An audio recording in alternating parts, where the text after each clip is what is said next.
Hello, അപ്പോൾ എല്ലാവർക്കും നമ്മുടെ പുതിയ വീഡിയോയിലേക്ക് സ്വാഗതം. അപ്പോൾ ഇന്ന് നമ്മളൊരു ഫോട്ടോഷൂട്ടിന് പോകുമെന്ന് വിചാരിച്ചു. ഇനിയിപ്പോൾ ഡെലിവറി ഒക്കെ എടുത്ത കാര്യമല്ലേ, പിന്നെ ഇപ്പോഴാണെന്ന് അറിയില്ലല്ലോ. അപ്പോൾ അതിന് മുന്നേ കുറച്ച് ഫോട്ടോസ് എടുത്ത് വയ്ക്കാമെന്ന് വിചാരിച്ചു, പ്രത്യേകിച്ച് കുട്ടികളും ഒക്കെ ആയിട്ട്.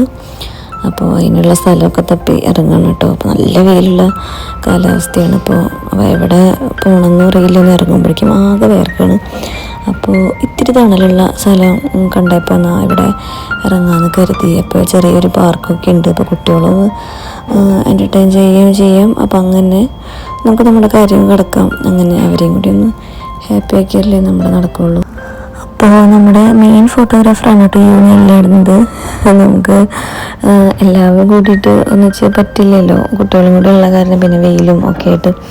അപ്പം അങ്ങനെ അവൻ്റെ അടുത്ത് പറഞ്ഞിട്ട് വന്നതാണ് അവൻ ഫോട്ടോ എടുക്കാനും ഒക്കെ ആയിട്ട്. എൻ്റെ വീഡിയോസ് കാണുന്ന ആൾക്കാർക്ക് അറിയാൻ പറ്റുമായിരിക്കും, എൻ്റെ അനിയനാണ്. അപ്പോൾ അതേ കുറച്ച് വെയിലത്തൊക്കെ നടന്നപ്പോൾ അതേ മോൻ്റെ സ്വഭാവമൊക്കെ മാറിത്തുടങ്ങി. ഇടിയും കുത്തും ഓട്ടവും ചാട്ടവും ബഹളവും. പിന്നെ കുട്ടികളായിട്ട് വരുമ്പോൾ അറിയാമല്ലോ, ഒരാളെ വിളിച്ചാൽ ഒരാൾ പോകും. നല്ല രസമായിരുന്നു കേട്ടോ.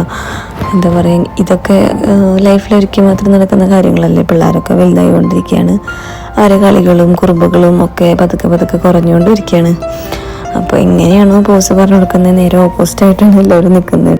പക്ഷെ എനിക്ക് തോന്നിയ ഒരു കാര്യം, നല്ല വെയിലത്ത് നിൽക്കണേക്കാളും അതിൻ്റെ നേരെ ഓപ്പോസിറ്റ് ഡയറക്ഷനിൽ നിൽക്കുമ്പോഴാണ് കറക്റ്റായിട്ട് നല്ല രസത്തിലുള്ള പിക്ചേഴ്സ് കിട്ടുന്നതെന്നാണ് കേട്ടോ. അപ്പോൾ ആദ്യം കുറച്ചൊക്കെ നല്ല രസത്തിൽ കിട്ടി. പിന്നെ ഈ പറഞ്ഞോണം കുട്ടികൾക്ക് പിന്നെയും ആകെ ദേഷ്യവും വാശിയും ഒക്കെ ആയി തുടങ്ങി. അപ്പോൾ ഈ ഫോട്ടോസൊക്കെ എങ്ങനെയുണ്ടെന്ന് കമൻറ്റ് ചെയ്യാൻ വിട്ടുപോകരുത് കേട്ടോ.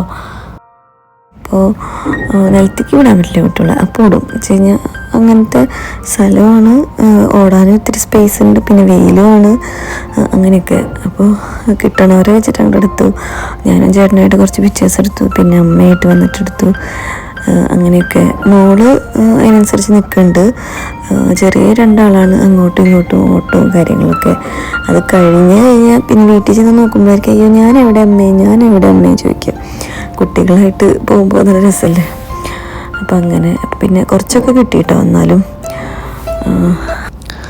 പിന്നെ ഞങ്ങൾ ഒറ്റയ്ക്ക് എന്തായാലും മാനേജ് ചെയ്യാൻ പറ്റില്ല എന്ന് വിചാരിച്ചിട്ട് ആദ്യമേ അനിയനെ വിളിച്ചിരുന്നു. അപ്പോൾ അവനായിരുന്നു നമ്മുടെ മെയിൻ ഫോട്ടോഗ്രാഫർ.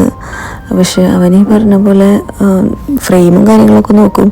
പക്ഷെ ഒരാൾ പോകുമ്പോൾ അടുത്ത ആളെ പിടിക്കണ്ടേ, അപ്പോൾ അങ്ങോട്ട് പോവും.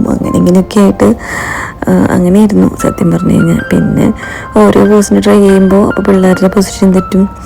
അങ്ങനെ നല്ല രസമായിരുന്നു ഈ പറഞ്ഞ പോലെ. പിന്നെ ഡേറ്റും കാര്യങ്ങളൊക്കെ അടുത്തിരിക്കുന്ന കാരണം വെയിലുണ്ട് അല്ലെങ്കിൽ കുട്ടികൾ വാശിയാണ്, നമുക്ക് തിരിച്ചു പോയാലോ അങ്ങനെ പറയാൻ തോന്നിയില്ല. കാരണം എത്രയും പെട്ടെന്നാവും എന്നിങ്ങനെ മനസ്സിങ്ങനെ പറഞ്ഞുകൊണ്ടിരിക്കുക തന്നെയായിരുന്നു. പിന്നെ എല്ലാവരും കൂടിയിട്ടുള്ള നല്ല പിക്ചേഴ്സ് കിട്ടി, നല്ല ബാക്ക്ഗ്രൗണ്ടും ഒക്കെ ആയിട്ട്. ഓരോരുത്തരെ ക്ഷീണിച്ച് തളർന്നു തുടങ്ങി. പക്ഷെ എന്നാലും ലൈഫിൽ എന്താ പറയുക, ഇതൊക്കെയാണല്ലോ ഒരു മെമ്മറി. പിന്നീട് കാണാനായാലും ഒരു സന്തോഷം. ഇപ്പം എപ്പോഴും ഇവിടെ അങ്ങനെ പുറത്തിറങ്ങാനോ അധികം കസിൻസോ അങ്ങനെയൊന്നും ഇല്ലല്ലോ.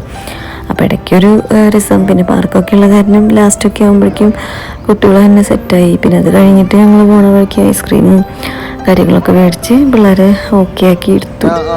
അങ്ങനെ അപ്പോൾ ഇതാണ് നമ്മുടെ ഫോട്ടോഷൂട്ട് വിശേഷമല്ല.